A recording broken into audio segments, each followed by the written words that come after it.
with that, I'm going to show the Metaverse article. I'm actually going to show the two headlines here for the Metaverse and just show one little paragraph and bring my guests back on here.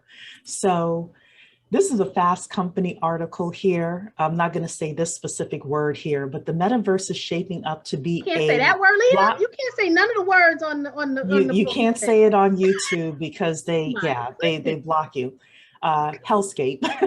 It doesn't have to be that way. And of course, you've got the Black person here. Like I literally Googled African Americans and Metaverse, and there was no positive articles. These were the two articles that I found here. The second is I'm a Black woman and the Metaverse scares me. Here's how to make the next iteration of the internet inclusive. And down here, this woman says, marginalized people often suffer the most harm from unintended consequences of new technologies. For example, the algorithms that automatically make decisions about who gets to see what content or how images are interpreted suffer from racial and gender biases. People who have multiple marginalized identities, such as being Black and disabled, are even more at risk than those with a single marginalized identity. And then she says down here, I thought this was interesting, people are already, problems already surfacing. Avatars, the graphical personas that people can create or buy to represent themselves in virtual environments are being priced differently based on the perceived race of the avatar and the racist and sexist harassment is cropping up in today's pre-metaverse immersive environment. So you all can go and read all of that. Thoughts about the metaverse? How do we invest in the metaverse? What's happening in the metaverse from our point of view? Either one of you. I'm gonna let Talisha start, and I will add flavor where needed. I mean, she has plenty of flavor. I'm just meant like I will add sides to the entree. I like it. I love more flavor and definitely love more food. But the metaverse is just, it's an extension of what we already are. It's just a digital space. And just as you go into these places, there are obviously the same issues that we face in reality, we're facing there as well. It's just the digital version of that. And I think I gave this example before, but last year during the time, well, it's been 2 years now, I participated in Consensus Health as a mentor for the COVID-19 hackathon.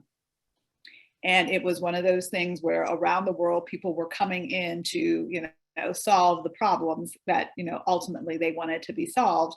But at the same time, there were no one who looked like me, who had any kind of interjection into like, what are we creating? So every time I was there, when every pitch came through, I felt like a second grade teacher, like, that was great, honey, but, and I always had to tell them, what you created is great, except it can be weaponized.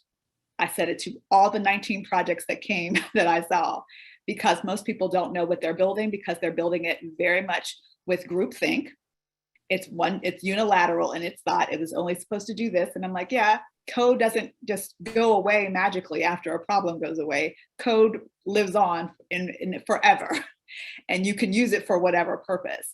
So this is why it's very incumbent about why we need to show up in these spaces and why we need these kind of skills, because we do need to be represented in the rooms when these things are being built so that we can offer those opinions of like, hey, that was nice, but that doesn't work for my community. And those are the kinds of things. So in these spaces, our voices are needed because they are creating these hot and fast and everything's just great until it comes to us. And then we're the afterthought users. And then when we say, oh, this doesn't work really well, it doesn't recognize me, or yeah, you're charging me $20 more if I make my avatar brown than this avatar over here, or there are no brown avatars. Right? So you have all of this stuff going on. And I think that's really the interesting part. We cannot say, oh, we're just not going to go there because it's not, they're not representing us. We are going to go there because we need to be represented. We're not going to be left out, but we do have to have a very strong conversation and voice when we get there. We have to be very demanding of what we want to see. And it is all about, this is what works for me. You are a very sophisticated consumer. And again, also a business. So when you hit those spaces, you have to now say, this is what I need. If you're going to do business with me, make it better. And that's what we need to do instead of just kind of having the conversations. And I know this is where I see the articles all the time, and it's really hard because I'm like, there are other things going on, but we're only seeing the, you know, those really outstanding issues of like, this didn't work for me, so I'm out. That's never going to work. We're going to have to really push forward. And again, the same things that we're seeing here, we're going to have to do it in this other digital space. And I think this is where we are sophisticated enough at this point. We're using the technology much more proficiently than others. As we showed you, and though we're adopting this technology, now we have to demand that the technology work for us. Absolutely. And I also just want to make a comment, and this is not based on the whole comment, but there was a comment in the chat about, you know, there's plenty of people of Black and brown people, you know, in the metaverse working on Web3. And that is true. Like, I know a lot of specifically like Black professionals who currently or previously worked in blockchain and or, you know, own cryptocurrency, NFTs. The one thing to note, I will note as someone who has worked in the industry is, you know, it's exactly what Talisha said. Is a lot of time there's like the one Black person in the room, right?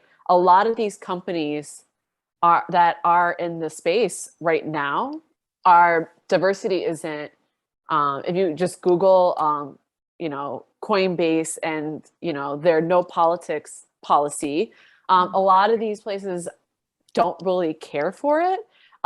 They, you know, they've seen all the studies about like how diversity not only is the right thing to do, but also how it's helping them with their bottom line, and they don't care. And so there's a lot of things of, you know, it's important to, you know, I think for us to be as consumers, so we can say this is what we demand, but also, you know, supporting businesses that are Black businesses that are in this space.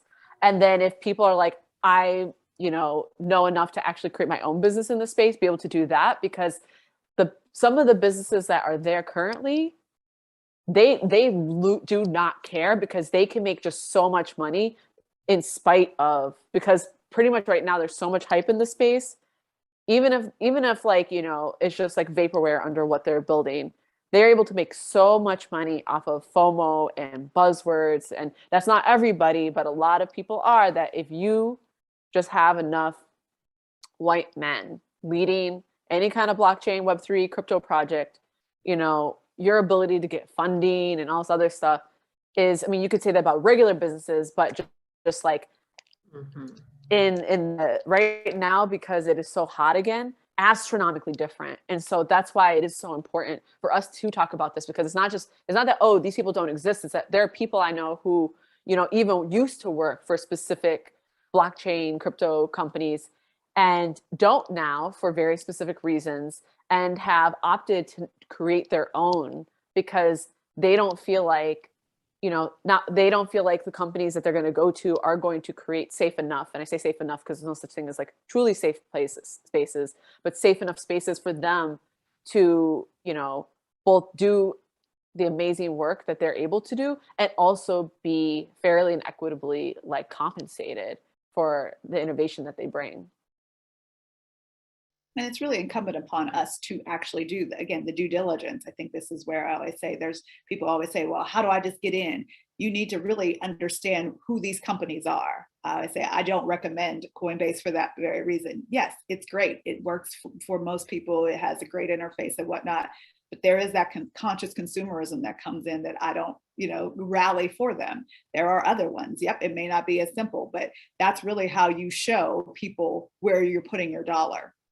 And for our own projects, we are very meticulous in coming with every critique every time we do something, but you don't show that same kind of fervor when you're, you know, researching other companies.